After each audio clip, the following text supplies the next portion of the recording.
Isang babae, sumibol sa panahon ng pandemya.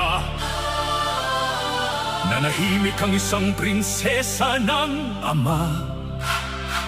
Naatasan lumabas upang ipagdasal ang isang lalaking tumulong sa mga kumakalam. Ang tiyan ng dahil sa koronang nakakamatay, binigyan daan ang tao muna bago ang sarili. O siya ay tinawag na God is my shield.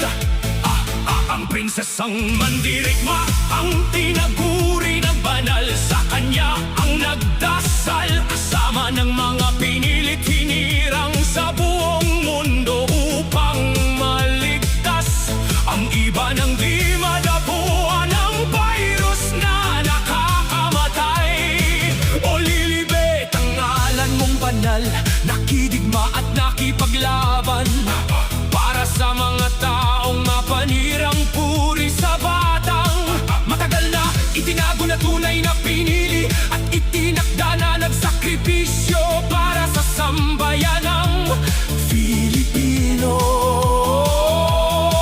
O lilibet, ang espada mo ay taglay, may liwanag at kalasag ng pananampalataya sa Diyos. Kinuha ang kapangyarihan na di kailanman matatalo ng mga may hawak ng kaguluhan. Lamang ang hatid sa mundo ng sokmed kaya.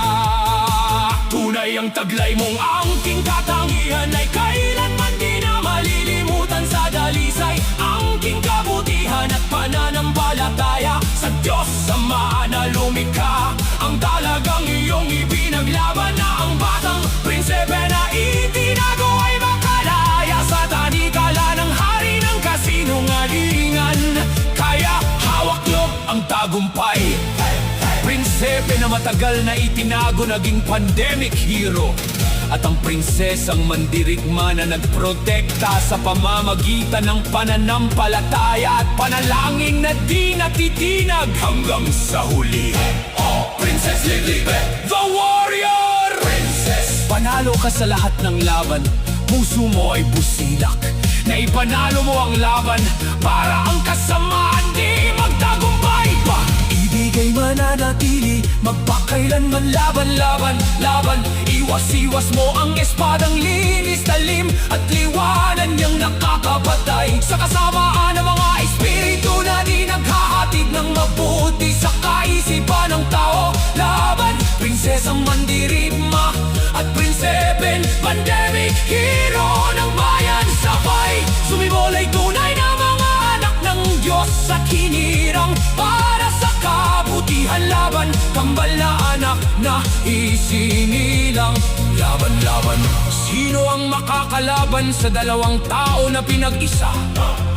Sa isang layunin ang sumunod sa kalooban ng Diyos Ama at maging ganap ang itinakda sa layon na makatulong sa bansang nasadlak sa kahirapan. Naging alipin ng mahabang panahon, ngunit tunay na may sagisag ng katapangan at katatagan sa langit. Umasa sa kasarilan ng inang bayang Pilipina. Sa patnubay nyo aming kalakasan, kami man saan dako naroroon. Kami pa rin ang tinaguri ang prinsesang